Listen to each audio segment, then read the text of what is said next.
প্রিয় মুসলিম এবং অমুসলিম ভাই ও বোনেরা, আসসালামু আলাইকুম ওয়া রাহমাতুল্লাহি ওয়া বারাকাতুহু। আল্লাহ সুবহানাহু ওয়া তাআলার দয়া, শান্তি ও রহমত আপনাদের সবার উপরে বর্ষিত হোক। আমাদের অনুষ্ঠানে স্বাগতম Ramzan a date with doctor Zakir. আমি আপনাদের হোস্ট ইউসুফ চেম্বার্স। আর আজকে আমাদের আলোচনার বিষয় হল রমজান মাসে মুসলিমরা সাধারণত যে ভুলগুলো করে থাকেন। তাহলে আর কথা না বাড়িয়ে আমরা ডক্টর জাকির নায়েককে প্রথম প্রশ্নটা করি। ডক্টর জাকির, মুসলিমরা যে প্রত্যেক রমজান মাসে সেই আগের ভুলগুলোই বারবার করছে, এর পেছনে কারণটা আসলে কি? আলহামদুলিল্লাহ, ওয়াসসালাতু ওয়াসসালাম আলা রাসূলিল্লাহ ওয়া আলা আলিহি ওয়া সাহবিহি আজমাইন। মুসলিমরা যে কারণে প্রত্যেক রমজান মাসে বারবার একই ভুল করছে, রোজার নিয়মগুলো ঠিকভাবে পালন করছে না, সেটা দিন সম্পর্কে তাদের জ্ঞান কম। আল্লাহর এই দিন সম্পর্কে তারা খুব কম জানে। আর মানুষ যে কম জানে এর পেছনের কারণটা হচ্ছে বেশিরভাগ মুসলিম তারা পড়ে না নির্দেশগুলো আল্লাহ সুবহানাহু ওয়া তাআলার। তারা অর্থ বুঝে পবিত্র কোরআন পড়ে না। এছাড়া তারা আমাদের প্রিয় নবী মুহাম্মদ সাল্লাল্লাহু আলাইহি ওয়াসাল্লামের হাদিসগুলো পড়ে না। মুসলিমদের কি করা উচিত? অর্থ বুঝে কোরআন পড়তে হবে, নবীর হাদিস পড়তে হবে, নবীর সিরাত পড়তে হবে। তাহলে ইনশাআল্লাহ আমরা ভালোভাবে আমাদের দিন সম্পর্কে জানতে পারব, রোজার নিয়মকানুনগুলো জেনে নেব আমরা। আর আল্লাহ সুবহানাহু ওয়া তাআলা তখন আমাদের পথ খুলে দেবেন। তিনি মুসলিমদের পথনির্দেশ দেন, তবে তিনি কাকে পরিচালিত করবেন তার একটা শর্ত আছে।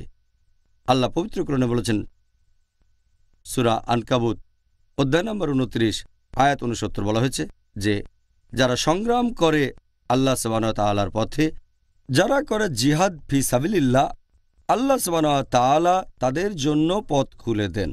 তাহলে আমরা পেয়ে যাব আল্লাহ সুবহানাহু ওয়া তাআলার পথনির্দেশ। যে শর্ত পালন করলে আল্লাহ সুবহানাহু ওয়া তাআলা আমাদের জন্য পথ খুলে দেবেন, সেটা তার পথে সংগ্রাম করতে হবে, জিহাদ ফি সাবিলিল্লাহ। আল্লাহ পবিত্র কোরআনে বলেছেন সূরা নাহাল অধ্যায় নম্বর ১৬ আয়াত নম্বর ৪৩। এছাড়াও আছে সূরা আম্বিয়া অধ্যায় নম্বর ২১ আয়াত নম্বর ৭। আল্লাহ বলেন, ফাসআলু আহলা যিকরি ইন কুনতুম লা তা'লামুন। যার অর্থ, তোমরা যদি কিছু না জানো অথবা সন্দেহ থাকে তাহলে তাকে জিজ্ঞেস করো যিনি এ সম্পর্কে জানেন। যদি না জানো তাহলে জ্ঞানীদের জিজ্ঞেস করো। আর আলহামদুলিল্লাহ আমাদের মুসলিম উম্মাহ, আমাদের মধ্যে অনেক জ্ঞানী আর বিশেষজ্ঞ আছেন। আমাদের উচিত হবে এই বিশেষজ্ঞদের জিজ্ঞেস করা। এই বিশেষজ্ঞগণ ইসলাম ধর্ম সম্পর্কে জানেন, তারা আমাদের দিনের নিয়মকানুনগুলো ভালো জানেন। এখন যদি রোজার কথা বলতে হয়, এটা ইসলামের গুরুত্বপূর্ণ স্তম্ভগুলোর মধ্যে একটা। প্রত্যেক মুসলিমের অন্তত এটা জানা উচিত যে কখন রোজা রাখা শুরু করব, রোজার নিয়মকানুনগুলো কি কি। বর্তমানে এই তথ্য প্রযুক্তির যুগে এগুলো জানা খুবই সহজ। মুসলিমরা শুধুমাত্র তাদের অবহেলার কারণেই এইসব নিয়মকানুনের ব্যাপারে অজ্ঞ থেকে যায়। এটা জেনে নেওয়া খুবই সহজ যে রোজা শুরুর সময়টা কখন থেকে শুরু হয়ে যায়, অর্থাৎ সাহরির সময় শেষ, তারপর ইফতারের সময় কখন, রোজা কখন ভাঙব, কোন কোন কারণে রোজা ভেঙে যায়, ইত্যাদি ইত্যাদি। শুধুমাত্র মুসলিমদের অবহেলা আর অজ্ঞতার কারণে তারা রমজান মাসে বারবার একই ভুলগুলো করে যাচ্ছেন। এবারের প্রশ্ন, এই পবিত্র রমজান মাসে মুসলিমরা সাধারণত কোন ধরনের ভুলগুলো করে থাকেন? এই রমজান মাসে মুসলিমরা যেসব কমন ভুলগুলো করে থাকে সেগুলোকে মোটামুটি ৪ ভাগে ভাগ করা হয়ে থাকে। প্রথম ক্যাটাগরিটা হচ্ছে রোজার অতি আবশ্যকীয় নিয়মকানুনের ক্ষেত্রে মুসলিমরা সাধারণত যে ভুলগুলো করে থাকে। দ্বিতীয় ক্যাটাগরিটা হচ্ছে মুসলিমদের করা সেই ভুলগুলো যেগুলো রোজা সম্পর্কিত বিভিন্ন সুন্নতের বিরুদ্ধে যায়। তৃতীয় ক্যাটাগরিটা হচ্ছে মুসলিমদের করা সেই কমন ভুলগুলো যেগুলোর মূলে রয়েছে ইসলামের আবশ্যকীয় দায়িত্বগুলো পালনে অবহেলা আর এমন কিছু কাজ করা যেগুলো নিষিদ্ধ। আর চতুর্থ ক্যাটাগরি হচ্ছে রমজানের সময় মুসলিমদের করা অন্যান্য যাবতীয় ভুল। সত্যি বলতে ডক্টর জাকির, মাত্র একটা অনুষ্ঠানে মুসলিমদের রমজান মাসে করা সাধারণ ভুলগুলো নিয়ে আলোচনা করা এটা বেশ কঠিন হয়ে যাবে মাত্র একটা অনুষ্ঠানে। তবে আগামী ৩২ দিনের অনুষ্ঠানে ইনশাআল্লাহ আমরা চেষ্টা করব সবগুলো বিষয় নিয়ে আলোচনা করতে। এখন আপনি কি এটা বলবেন যে রমজান মাসে সব মুসলিমরা সাধারণত কোন গুরুতর ভুলগুলো করে থাকেন? রমজান মাসে মুসলিমদের করা কমন ভুলগুলোর প্রথম দুটো ক্যাটাগরি ইনশাল্লাহ এ ব্যাপারে আগামী ৩০ দিনে আমরা বিস্তারিত আলোচনা করতে পারব। আমি ইনশাল্লাহ এখন মুসলিমদের ভুলগুলো তৃতীয় আর চতুর্থ ক্যাটাগরিটা নিয়ে বলতে পারি। ৩ আর ৪ নম্বর ক্যাটাগরি নিয়ে কথা বলার আগে আপনি কি ১ আর ২ নম্বর ক্যাটাগরির সাধারণ ভুলগুলো সম্পর্কে কিছু বলবেন? প্রথম ক্যাটাগরির ভুলগুলোর মধ্যে যেগুলো সবচেয়ে বড়, অর্থাৎ রোজার অতি আবশ্যকীয় নিয়মকানুনের ক্ষেত্রে মুসলিমরা সাধারণত যে ভুলগুলো করে থাকে সবচেয়ে কমন হচ্ছে যে মুসলিমরা প্রায় দেখা যায় রোজার নিয়ত করে না। নিয়ত খুবই গুরুত্বপূর্ণ। নিয়ত না করলে রোজা কবুল হবে না। তাহলে নিয়ত করাটা খুবই গুরুত্বপূর্ণ। আর ইনশাল্লাহ এই ব্যাপারে আমরা আগামীকাল বিস্তারিত আলোচনা করব। দ্বিতীয় ভুলটা হচ্ছে প্রায় দেখা যায় মুসলিমরা এমনকি যখন ফজরের আজান শুরু হয়ে গেছে তখনও খেয়ে যাচ্ছেন। তারা মনে করেন যে সাহরির শেষ সময়টা হচ্ছে ফজরের আজান শেষ হওয়া পর্যন্ত। সত্যি বলতে যখনই ফজরের আজান শুরু হয়ে যায়, যখনই সুবহে সাদিক শুরু হয়ে যায়, সাহরির সময়টা শেষ। এই ভুলটার কারণেও অনেকের রোজা বাতিল হয়ে যায়। প্রথম ক্যাটাগরির ৩ নম্বর ভুলটা হচ্ছে যে অনেক লোকই জাকাতুল ফিতরা দিতে দেরি করে থাকে। আবার অনেকেই এই জাকাত দেয় ঈদুল ফিতরের নামাজের পরে। যদি ঈদুল ফিতরের নামাজের পরে জাকাতুল ফিতর দেন তাহলে সাধারণ দান হয়ে যাবে, এটা জাকাতুল ফিতরা বলে গণ্য করা হবে না। প্রথম ক্যাটাগরির মধ্যে এই ৩টা হলো সবচেয়ে বড়। দ্বিতীয় ক্যাটাগরির মধ্যে বড় ভুলগুলো, অর্থাৎ মুসলিমদের করা যে ভুলগুলো রোজার সুন্নতের বিরুদ্ধে চলে যায়, সেটা ১ নম্বর, অনেক মানুষ সাহরি করে না। অনেক মানুষ আবার খুব তাড়াতাড়ি সাহরি করে ফেলে। তার মানে তারা ফজরের আজানের ১ বা ২ ঘন্টা আগে সাহরি করে ফেলে। আসলে সাহরি একটা আশীর্বাদ, এটা প্রত্যেক মুসলিমের করা উচিত। আর নবী বলেছেন তোমরা সাহরি করবে যতটা দেরিতে সম্ভব, তোমরা সাহরি করবে ফজরের ওয়াক্তের ঠিক আগে। এই ক্যাটাগরিতে করা মুসলিমদের তৃতীয় ভুলগুলো হচ্ছে যে দেরি করে তাদের রোজা ভাঙে, ইফতার করতে দেরি করে। আমাদের নবী মুহাম্মদ সাল্লাল্লাহু আলাইহি ওয়াসাল্লাম বলেছেন যে তোমরা যত তাড়াতাড়ি ইফতার করবে সেটা ততই ভালো হবে। তার মানে সূর্যাস্তের ঠিক পরপরই ইফতার করা উচিত। এই ক্যাটাগরিতে করা ৪ নম্বর ভুল হলো যে অনেক মুসলিম তারা ইফতারের সময় বিভিন্ন রকম ভুল দোয়া পড়ে। ইফতারের দোয়াগুলোর ক্ষেত্রে সবচেয়ে সঠিক আর উপযুক্ত দোয়াটা হচ্ছে ذهب الظما وابطلت العروق وثبت الأرج ইনশাআল্লাহ, যার মানে হচ্ছে আমার পিপাসা মিটে গেছে, ধমনী আর্দ্র হয়েছে, আর আজর খুব কাছাকাছি। ইনশাআল্লাহ, আল্লাহ চাইলে পুরস্কার খুব কাছে ইনশাআল্লাহ। আবার অনেক মানুষ এই দোয়াটা পড়ে, কিন্তু দোয়াটা তারা পড়ে ইফতারের আগে। ইফতারের সময় কিছু মুখে দেওয়ার আগে পরস্পর বিরুদ্ধে মানে হয়ে যায়। দোয়াটার মানে যে আমার পিপাসা মিটে গেছে, ذهب الظما وابطلت العروق, আমার পিপাসা মিটে গেছে, আমার ধমনী আর্দ্র হয়েছে। ইফতার করার আগে তো আর পিপাসা মিটতে পারে না। তাহলে এই দোয়াটা করবেন ইফতার করার পরে, যখন রোজা ভেঙেছেন, তৃপ্তি করে খেয়েছেন। হতে পারে সেটা রোজা ভাঙার ২-১ মিনিট পরে এই দোয়াটা পড়বেন। ذهب الظما وابطلت العروق وثبت الأجر ইনশাআল্লাহ। তার মানে আমার পিপাসা মিটে গেছে, আমার ধমনী আর্দ্র হয়েছে, পুরস্কার খুব কাছেই ইনশাআল্লাহ, যদি আল্লাহ চান। এই ক্যাটাগরিতে করা মুসলিমদের 6 নম্বর কমন ভুলটা হচ্ছে কিছু মুসলিম ইফতারের সময় অনেক বেশি করেই খাওয়া দাওয়া করে, অনেক আবার সারা রাত ধরেই খাওয়া দাওয়া করে। এই ক্যাটাগরির 7 নম্বর কমন ভুলটা মুসলিমদের অনেকেই এ সময় অবহেলা করে তারাবির নামাজ পড়ে না, কারণ তারাবি তো ফরজ না। তারা ভাবে তারাবির নামাজ মিস করাটা কোনো সমস্যাই না। তারাবি যদিও ফরজ না, কিন্তু এটা গুরুত্বপূর্ণ সুন্নত। যেসব মুসলিম তারাবি মিস করেন, সত্যি বলতে তারা অনেক বড় পুরস্কার মিস করেন। আবার অনেক মুসলিম তারাবির নামাজ পড়েন, কিন্তু খুব তাড়াতাড়ি করে পড়েন, 100 মাইল স্পিডে, কম সময়ের মধ্যে নামাজ শেষ করতে চান। এটা আসলে ঠিক না। সত্যি বলতে তারাবির নামাজ পড়বেন মাঝারি গতিতে, যাতে সবাই বুঝতে পারে আল্লাহ সুবহানাহু ওয়া তাআলার নির্দেশগুলো।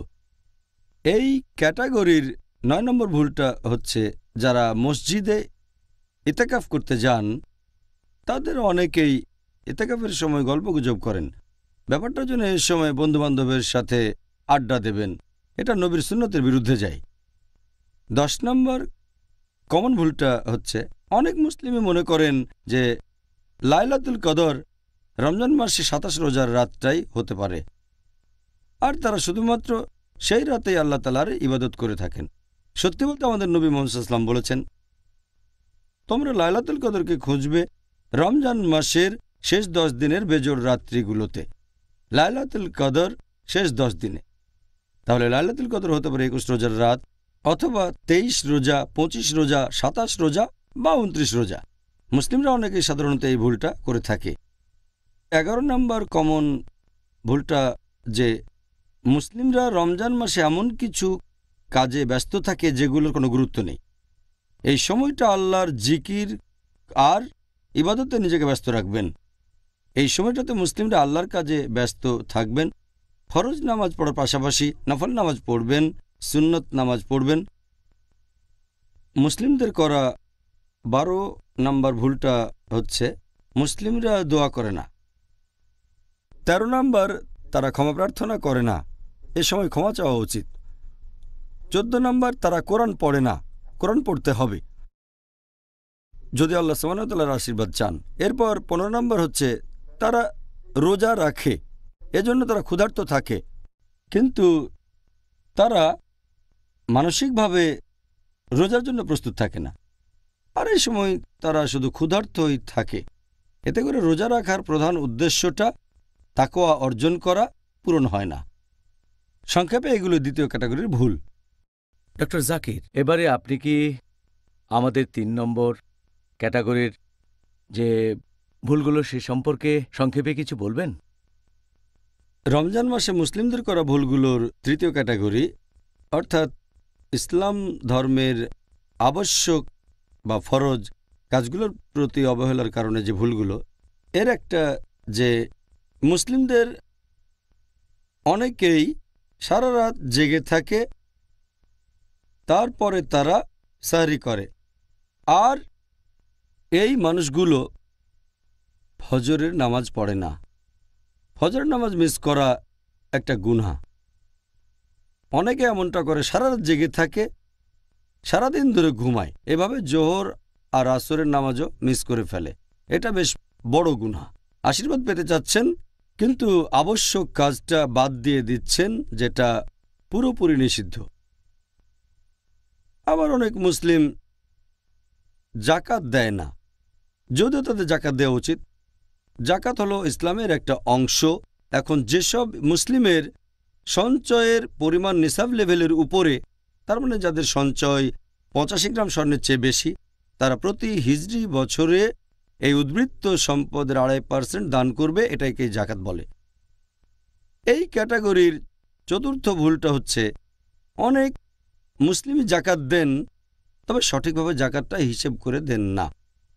এরপর ইসলামে নিষিদ্ধ বিভিন্ন কাজ করার মাধ্যমে মুসলিমরা রোজার সময় যেসব ভুলগুলো করে থাকে, সবচেয়ে কমন হচ্ছে আসলে এই কাজগুলো সবসময় নিষিদ্ধ মুসলিমদের জন্য, হোক সেটা রমজান মাস বা অন্য যে কোনো মাস।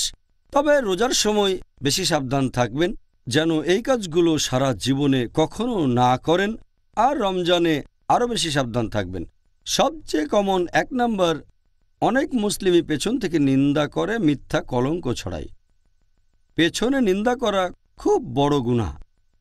আল্লাহ পবিত্র কোরআনে বলেছেন, সূরা হুজুরাত অধ্যায় ৪৯ আয়াত ১২, যারা পেছনে নিন্দা করে তারা যেন তাদেরই মৃত ভাইয়ের মাংস খায়। তাহলে পেছন থেকে নিন্দা করা আর কুৎসা রটানো খুব বড় গুনাহগুলোর একটা। এই ক্যাটাগরির দ্বিতীয় ভুলটা হচ্ছে যে মুসলিমদের অনেকেই এ সময় মিথ্যে কথা বলে, রমজান মাসেও তারা মিথ্যে কথা বলে। তৃতীয় ভুলটা হচ্ছে তারা এ সময় গালমন্দ করে। এটা সমর্থন করে না ইসলাম, গালমন্দ করা। চতুর্থ ভুল, তারা অশ্লীল কথা বলে। পঞ্চম ভুল হচ্ছে এ সময় তারা গল্প গুজবে মেতে ওঠে। ষষ্ঠ ভুল হচ্ছে অনেক মুসলিম বিভিন্ন নিষিদ্ধ কাজ করে। সপ্তম ভুল, অনেক মুসলিমই সময় কাটানোর জন্য মিউজিক বা গান শোনে, যে গানগুলো ইসলামিক না। এগুলো নিষিদ্ধ ইসলাম ধর্মে। আর ৮ নম্বর কমন ভুলটা হচ্ছে অনেক মুসলিম সময় কাটানোর জন্য তারা টিভিতে এমন অনুষ্ঠান দেখে যেগুলো ইসলামিক না, on Islamic cinema. ৯ number common ভুল যেগুলো মুসলিমরা করে, সেটা অনেক মুসলিম এ সময় পড়ে on Islamic magazine, on Islamic বই, অন ইসলামিক গল্প। এগুলো নিষিদ্ধ ইসলাম ধর্মে। ১০ নম্বর কমন ভুল যেটা করে মুসলিমরা এই রমজান মাসে, অনেক মুসলিমই ইন্টারনেটে অন ইসলামিক ওয়েবসাইটে যান। এটাও নিষিদ্ধ ইসলামে। ১১ নম্বর কমন ভুলটা হচ্ছে যে তারা অনেক বেশি খরচ করে, তারা হিসেব ছাড়া খরচ করে। ১২ নম্বর ভুল, অনেক মুসলিম খাবার নষ্ট করে। এই হচ্ছে সংক্ষেপে রোজার সময় তৃতীয় ক্যাটাগরিতে পড়া মুসলিমদের বিভিন্ন ভুল, অর্থাৎ এমন কাজ করা যেগুলো ইসলামে নিষিদ্ধ, আর সেগুলোকে অবহেলা করা যেগুলো ফরজ ইসলামে। এখন ডাক্তার জাকির, মুসলিমরা সাধারণত রমজান মাসে আর কোন ভুলগুলো করে থাকেন? রমজানে মুসলিমরা অন্যান্য যেসব ভুলগুলো করে, মানে চতুর্থ ক্যাটাগরি, এখানে ১ নম্বর ভুলটা হচ্ছে যে মুসলিমদের অনেকেই সারা রাত ধরে জেগে থাকে আর সারাদিন তারা ঘুমায়। তারা রাতের বেলায় সব কাজ করে আর দিনে ঘুমায়। তারা বানিয়ে নিচ্ছে রাতকে দিন আর দিনকে রাত। এতে রোজার উদ্দেশ্যটাই পূরণ হচ্ছে না। এই ক্যাটাগরির দ্বিতীয় ভুলটা হচ্ছে যে মুসলিমদের অনেকেই তারা অলস বসে থাকে, দিনের বেলায় কোনো কাজই করে না। এটা সম্পূর্ণভাবে রোজার আসল উদ্দেশ্যের বিরুদ্ধে। ৩ নম্বর কমন ভুলটা হচ্ছে যে মুসলিমদের অনেকেই দিনের বেলায় সময় কাটান বিভিন্ন রকম খেলাধুলা করে, দেখে, আনন্দ বিনোদনে। এতে উদ্দেশ্যটা পূরণ হচ্ছে না। ৪ নম্বর কমন ভুল, মুসলিমরা অনেকেই জাঁকজমকপূর্ণ ইফতার পার্টি করেন, এভাবে অনেক টাকা খরচ করেন, সেটা লোক দেখানোর জন্য। ৫ নম্বর কমন ভুল যে মুসলিমদের অনেকেই তারা তাদের পরিবারের মহিলাদেরকে ইফতার আর সাহরির জন্য অনেক পদের রান্না করতে বলে থাকে সবসময়। এতে করে পরিবারের মহিলারা তাদের বেশিরভাগ সময়টা কাটায় রান্নাঘরে। সত্যি বলতে এ সময় পরিবারের সবাই বেশিরভাগ সময় কাটাবে আল্লাহকে স্মরণ করে, আর পরিবারের মহিলারা যদি বেশি করে দোয়া করে, ইনশাল্লাহ এতে পুরুষরাও উপকৃত হবে। মহিলারা তাদের জন্য দোয়া করবে ইনশাল্লাহ। ৬ নম্বর কমন ভুল হচ্ছে যে মুসলিমদের অনেকেই এই রমজান মাসে বাড়ি মেরামত আর কেনাকাটায় ব্যস্ত থাকে, বিভিন্ন কাজে সময় ব্যয় করে, আল্লাহকে স্মরণ করে না। ৭ নম্বর কমন ভুল হচ্ছে যে মুসলিমদের অনেকেই তারা কি করে, রাতের বেলায় আল্লাহ তাআলাকে স্মরণ করে না, এমন কাজে ব্যস্ত থাকে যেগুলো আনপ্রোডাক্টিভ। যেমন ধরেন তারাবির পরে তারা বিভিন্ন আলাপ আলোচনা করে সময় নষ্ট করে। এটা ৮ নম্বর। ৯ নম্বর হচ্ছে মুসলিমদের অনেকেই তারা অনেক রাত আর রাতের বেশিরভাগ সময়টা কেনাকাটা করে। 10 নম্বর কমন ভুল হচ্ছে মুসলিমদের অনেকেই রাতের বেশিরভাগ সময় খাওয়া দাওয়া করে থাকে। 11 নম্বর, আমাদের মুসলিমদের অনেকেই রাতের বেলায় বাইরে গিয়ে ঘোরাঘুরি করে বেড়ায়। 12 নম্বর কমন ভুলটা হচ্ছে পবিত্র রমজান মাসের শেষ 10টা দিন, এই দিনগুলোতে মুসলিমদের আরও বেশি করে ইবাদত করা উচিত, কিন্তু বেশিরভাগ মুসলিমই এ সময় ব্যস্ত থাকে কেনাকাটায়, আনন্দ করায়, ঈদের জন্য তারা প্রস্তুত হতে থাকে। এ সময় তারা এমন কাজের সাথে জড়িত থাকে যেগুলো আনপ্রোডাক্টিভ, যে সময় তাদের উচিত ছিল ইবাদত করা। এই হলো রোজার সময় করা অন্যান্য ভুলগুলোর কয়েকটা, আর আমি আশা করব ইনশাআল্লাহ মুসলিমরা ভবিষ্যতে এই ভুলগুলো থেকে বিরত থাকবেন ইনশাআল্লাহ আজমাইন। এবারে পরের প্রশ্নটা হচ্ছে, আপনি এরকম কোনো ভুলের কথা কি বলতে পারেন যেগুলো হয় দেশ অথবা কালচারের প্রভাবে? এতক্ষণ যে ভুলগুলোর কথা বলেছি এগুলো পৃথিবীর প্রায় মুসলিমরা করে থাকেন। কিছু ভুল আছে যেগুলো হয়তো বিশেষ কোনো দেশের মুসলিমরা করেন বা বিশেষ কোনো কালচারের, যেমন ধরেন ভারতীয় উপমহাদেশে, তার মানে ভারত, পাকিস্তান, বাংলাদেশে রমজান মাসে মুসলিমদের অনেকেই রাতের বেলায় নাইট ক্রিকেট খেলে। তারা রাতের বেলায় ক্রিকেট খেলাতে ব্যস্ত থাকে, ইবাদতে ব্যস্ত থাকে না, আল্লাহর ইবাদত করে না। এই রাতের বেলায় ক্রিকেট, এটা ভারতীয় উপমহাদেশে বেশ কমন ব্যাপার। আপনারা যদি আরব দেশগুলোতে যান, বিশেষ করে মধ্যপ্রাচ্যে, সেখানে অনেক অফিসেই, অনেক কর্মক্ষেত্রেই, যেমন দোকান, মার্কেট, তার টাইমিংটা বদলে ফেলে। দিনের বেলায় মাত্র কয়েক ঘন্টা কাজ করে আর রাতে বেশিরভাগ সময়টা দোকান খোলা রাখে। তাতে কি হয়, লোকজনও রাতের বেলায় বেশি করে কেনাকাটা করে, দিনের বেলায় করে না। এভাবে ব্যবসা বেশি হয়। এতে করে কি হচ্ছে, এ সময় মানুষ কেনাকাটা নিয়েই ব্যস্ত থাকছে, আল্লাহ তাআলাকে স্মরণ করছে না। বিভিন্ন দোকানে কেনাকাটা আর খাওয়া দাওয়ায় ব্যস্ত থাকছে তারা। আর এছাড়াও যেসব লোকজন এইসব দোকানে চাকরি করে তারাও রাতে কাজ করতে বাধ্য হচ্ছে, কারণ তাদের ডিউটি। তাহলে এই লোকগুলো তাদের কর্মচারীদেরও বাধা দিচ্ছে, আল্লাহ তাআলার ইবাদত করতে দিচ্ছে না। কর্মচারীরা বাধ্য হচ্ছে কাজ করতে, তারা বাধ্য হচ্ছে এমন কিছু কাজ করতে যেগুলো সুন্নত অনুযায়ী নয়। ডক্টর জাকির, আপনি কি নবী মোহাম্মদ সাল্লাল্লাহু আলাইহি সাল্লামের এমন কোনো গুরুত্বপূর্ণ সুন্নাহর কথা বলতে পারবেন যেগুলো মানুষ রোজা ভেঙে যাওয়ার আশঙ্কায় পালন করে না? হ্যাঁ, এরকম কিছু সুন্নত আছে আমাদের নবীর, যেগুলো মুসলিমরা বাদ দেয়। এটা মনে করে যে রোজা ভেঙে যাবে বা মাকরু। আর রোজার সময় আমরা আমাদের নবীর সবচেয়ে গুরুত্বপূর্ণ যে সুন্নতটা বাদ দেই, সেটা মেসওয়াক ব্যবহার করা, দাঁত পরিষ্কার করার জন্য। অনেক মুসলিম মনে করে যে এটা ব্যবহার করাটা হলো মাকরু। এর কারণটা হচ্ছে নবী মুহাম্মদ সাল্লাল্লাহু আলাইহি সাল্লামের একটা হাদিস। এই হাদিসটার উল্লেখ আছে সহিহ বুখারীতে, খণ্ড নম্বর 3, বুক অব ফাস্টিং, 1904 নম্বর হাদিসে আছে। আমাদের নবী মুহাম্মদ সাল্লাল্লাহু আলাইহি সাল্লাম বলেছেন, আল্লাহর নামে শপথ করে আমি বলছি, তার হাতে রয়েছে মুহাম্মদ সাল্লাল্লাহু আলাইহি সাল্লামের রূহ, যে রোজদার মানুষের মুখের গন্ধ আল্লাহ তাআলার কাছে কস্তুরীর গন্ধের চেয়েও বেশি মিষ্টি। এই হাদিসের উপর ভিত্তি করে অনেক মুসলিম ভাবেন যদি মেসওয়াক করেন তাহলে রোজদারের মুখের গন্ধটা, বাজে গন্ধটা আর থাকবে না, তখন এতে আল্লাহ সন্তুষ্ট হবেন না। এটা মনে করে মেসওয়াক করেন না। এই মুসলিমরা এটা বুঝতে পারে না যে আমরা যখন মেসওয়াকটা ব্যবহার করি এতে মুখের সেই গন্ধটা, দুর্গন্ধটা দূর হয় না, যেটা মানুষ সাধারণত পছন্দ করে না, রোজদারের মুখের গন্ধটা।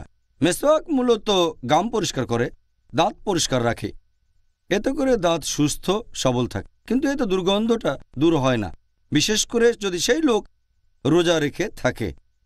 এছাড়াও এটা নবীর একটা সুন্নত।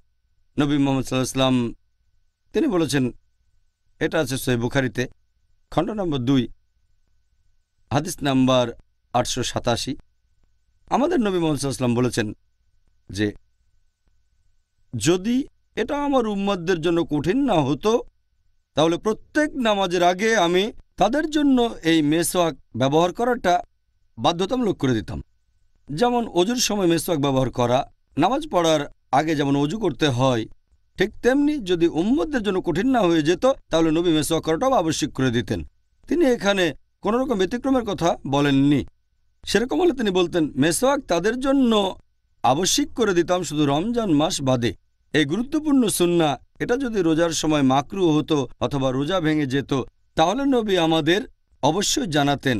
এতে প্রমাণ হয় যে এটা গুরুত্বপূর্ণ সুন্নাহ যেটা মুসলিমদের পালন করা উচিত, রমজান মাসে পালন করা উচিত। মেসওয়াক করলে রোজা ভেঙে যায় না, এটা মাকরু না, এটা হচ্ছে মুস্তাহাব, উৎসাহিত করা হয়েছে। আরেকটা গুরুত্বপূর্ণ সুন্নাহ যেটা মানুষজন এড়িয়ে চলে আর তারা মনে করে যে এতে রোজা ভেঙে যাবে, কবুল করা হবে না, সেটা হলো নাকের ভেতরে পানি দেয়া, পানি দিয়ে নাক পরিষ্কার করা, যেটা করা হয় বিশেষ করে অজুর সময়। তাই অনেক মুসলিম যখন অজু করে তখন নাকের কাছে পানিটা আনে, তারপর নাকের ডগায় একটু ছুঁয়ে দেয়, ব্যাস। ভেতরে পানি ঢুকিয়ে নাক পরিষ্কার করে না, ভেতরে তারা পানি নেয় না, যেটা অজুর সময় করা আবশ্যক। তারা ভাবে নাকে পানি ঢোকালে রোজা ভেঙে যায়। নাক থেকে পানি যদি কণ্ঠনালীতে চলে যায় তাহলে রোজা ভেঙে যাবে, কিন্তু এই সম্ভাবনাটা আসলে খুবই কম।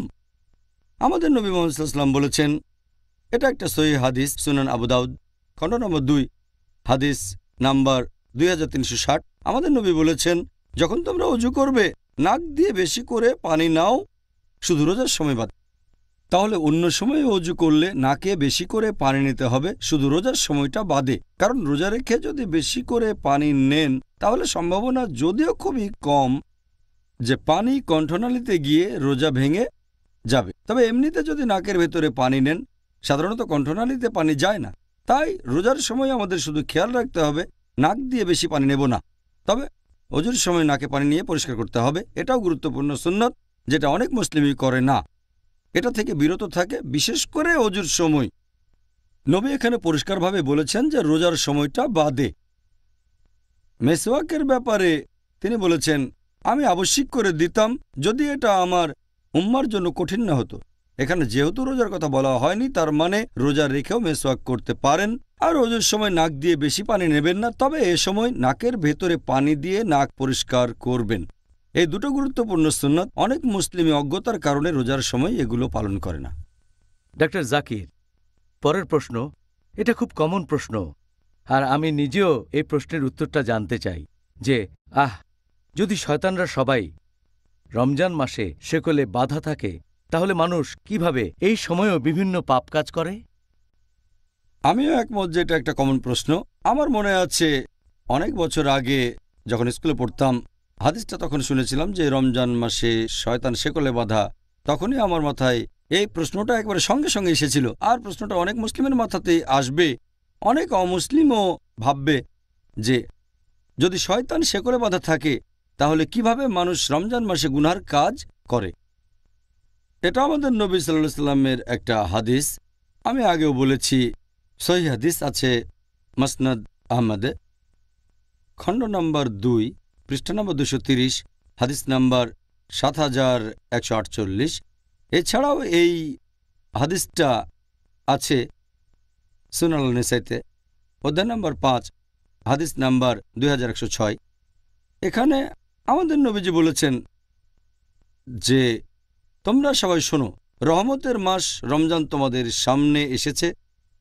আল্লাহ তোমাদের নির্দেশ দিয়েছেন তোমরা এই মাসে রোজা রাখো, আর বেহেশতের দরজা এই মাসে খোলা অবস্থায় থাকবে, দোজখের দরজা বন্ধ থাকবে, শয়তান থাকবে শেকলে বাঁধা।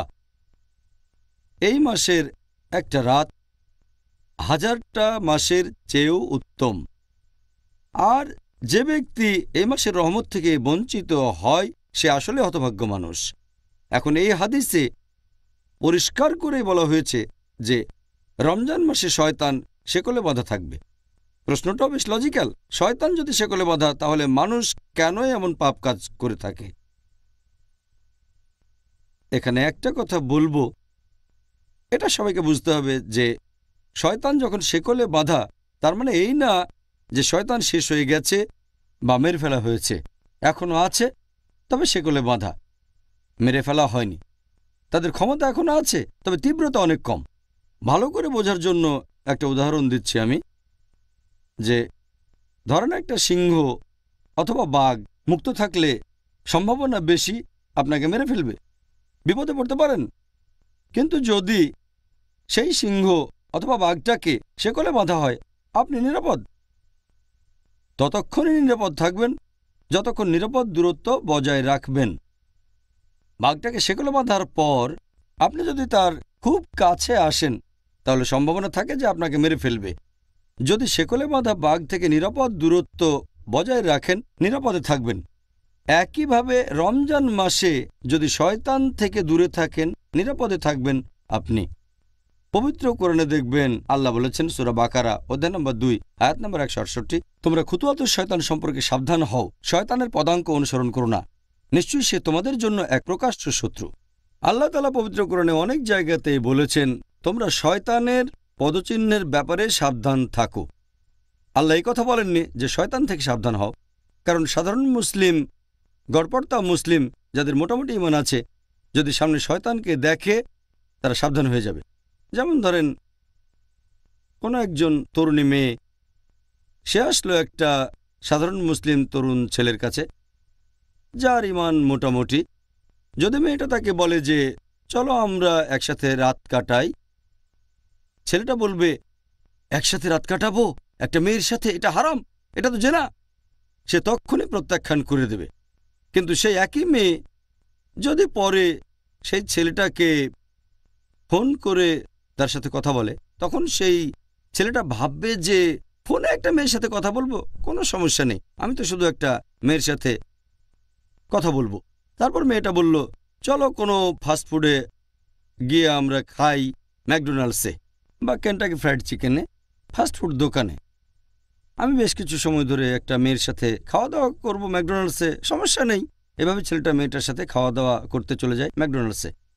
তারপর মেয়েটা বলল চলো আমরা কোনো রেস্টুরেন্টে গিয়ে ডিনার সেরে ফেলি।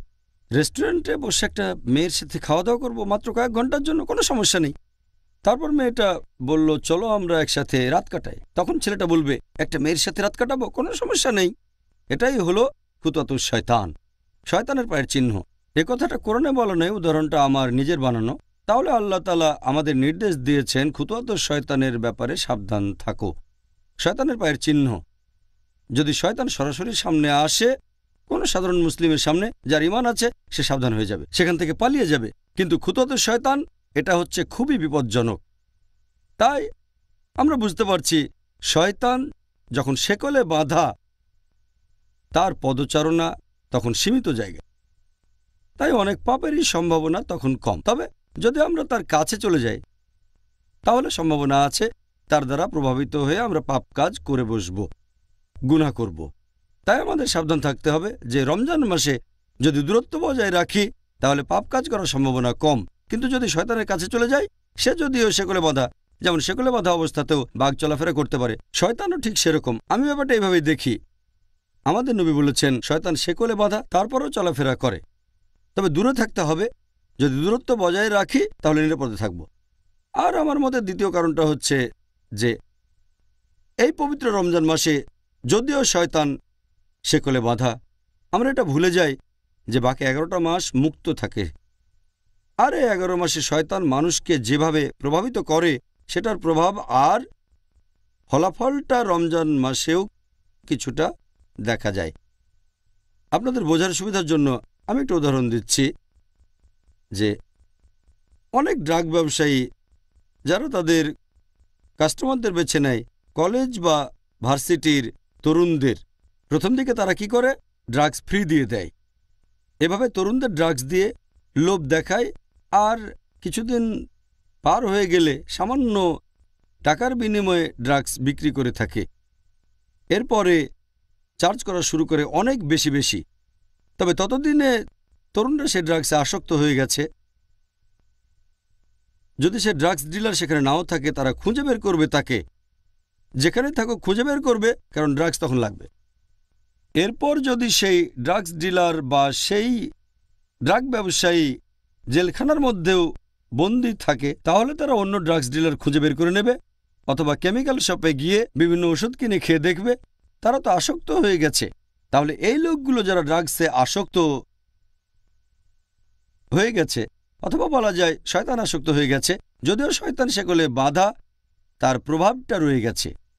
তাহলে দেখতে পাচ্ছেন যে একজন মাদক ব্যবসায়ী, একজন ড্রাগস ডিলার উপস্থিত না থাকলেও তার প্রভাব আসক্তদের উপর ছড়িয়ে থাকে। এভাবে আমরা মানুষরাও পাপে অভ্যস্ত হয়ে গেছি। যদিও শয়তান এ সময় শেকলে বাঁধা, আমরা বারবার একই ভুল করি। তবে এই ক্যাটাগরিতে পড়বে যারা আসক্ত হয়ে গেছে, যারা পাপে আসক্ত, তারা এই কাজ করে। তবে সাধারণ মুসলিম, গড়পড়তা মুসলিম যে পাপে আসক্ত হয়নি, তাদের পক্ষে পাপ থেকে দূরে থাকাটা সহজ। এ ব্যাপারে তৃতীয় যে লজিকটা, সেটা হচ্ছে, যদিও অনেক বিশেষজ্ঞ বলেন যে এই পবিত্র রমজান মাসে শক্তিশালী শয়তানরা, বড় শয়তানরা শেকলে বাঁধা থাকে, ছোটগুলো মুক্ত থাকে, এজন্য মানুষ এ সময় পাপ করে। তবে আমি এটা যেভাবে দেখি, তৃতীয় কারণটা হচ্ছে, যদিও শয়তান এ সময়ে শেকলে বাঁধা, আল্লাহ বেঁধে রেখেছেন, তারপরও তার প্ররোচনা দেয়।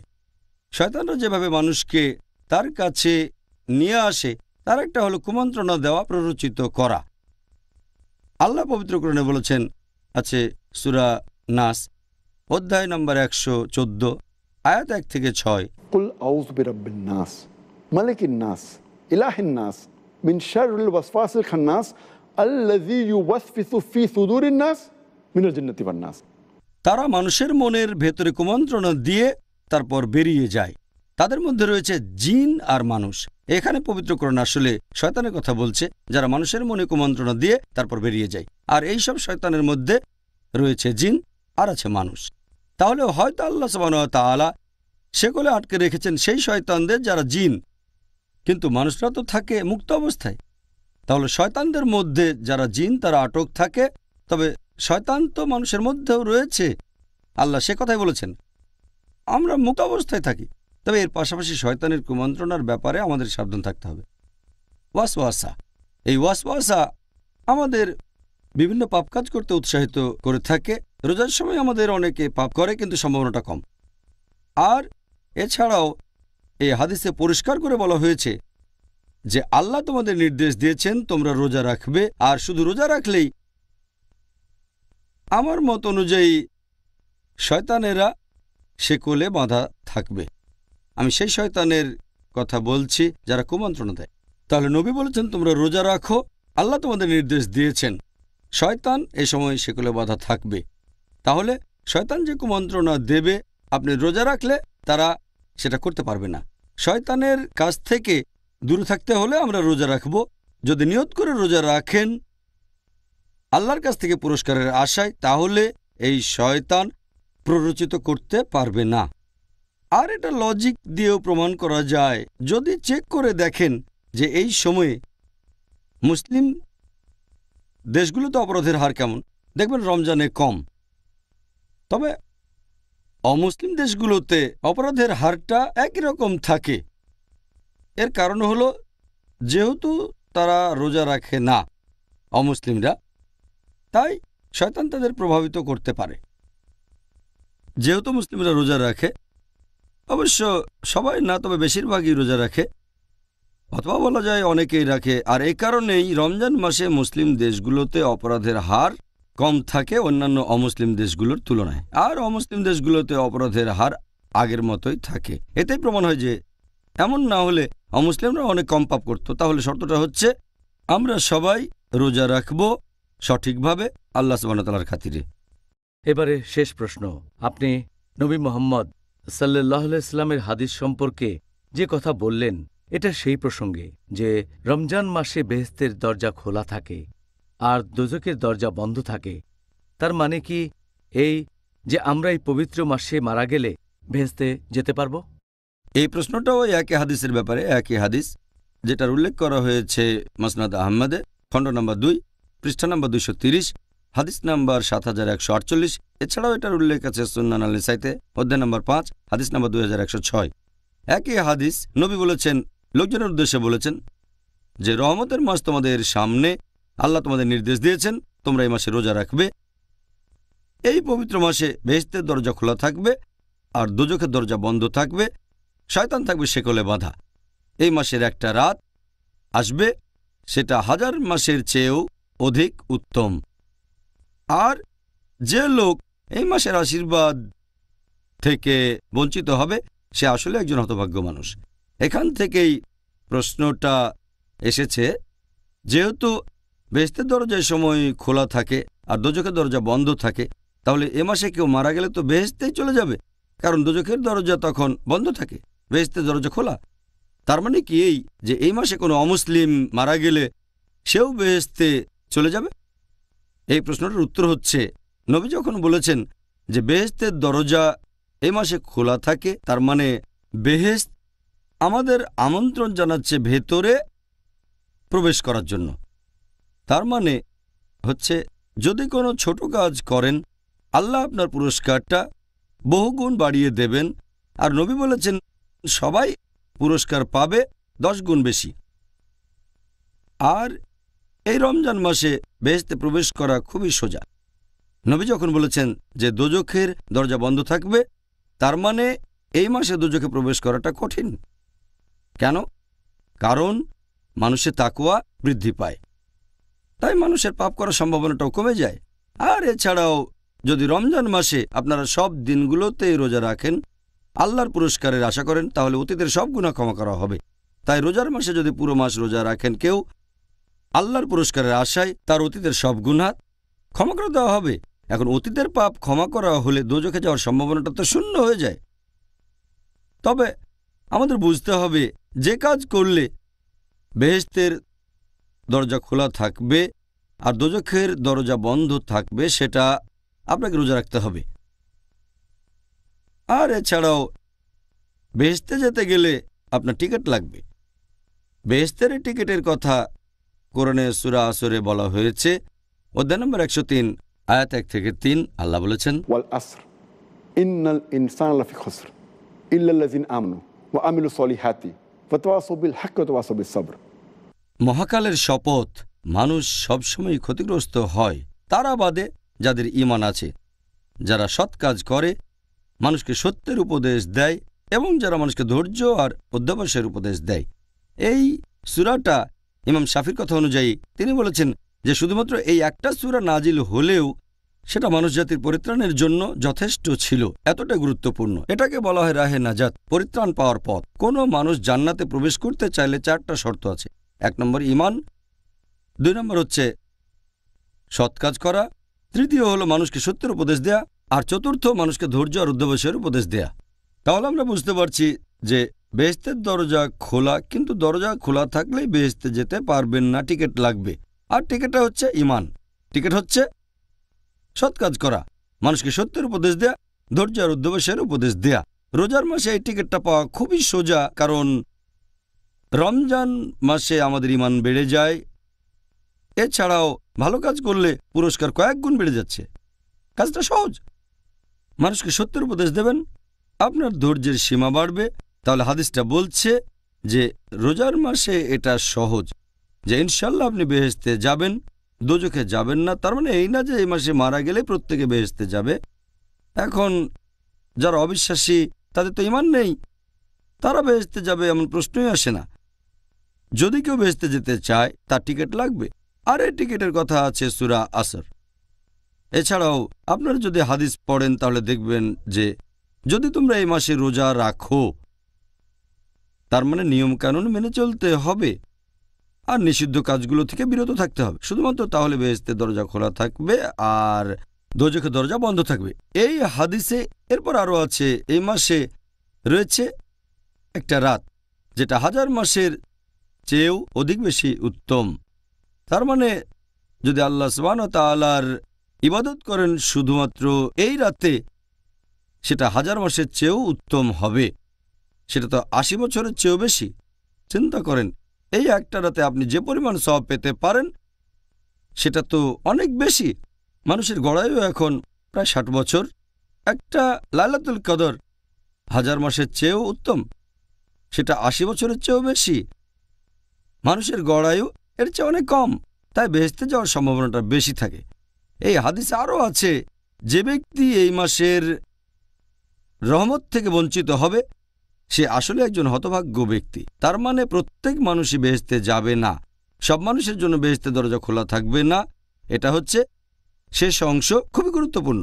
অর্থাৎ যে ব্যক্তি এই পবিত্র মাসের আশীর্বাদ থেকে বঞ্চিত হবে সে আসলে একজন হতভাগ্য মানুষ।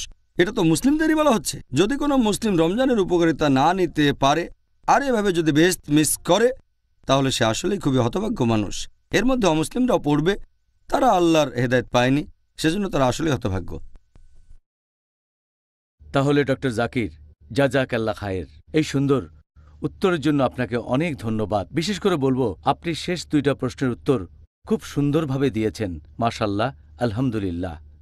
ভাই ও বোনেরা, আশা করি আপনারা সবাই আজকের অনুষ্ঠান দেখে আমার মতো উপকৃত হয়েছেন। আগামীকাল আমাদের আলোচনার টপিক হবে রমজানের প্রারম্ভিক কথা, ইনশাআল্লাহ। আসসালামু আলাইকুম। আগামীকাল এই সময় আবার দেখা হবে।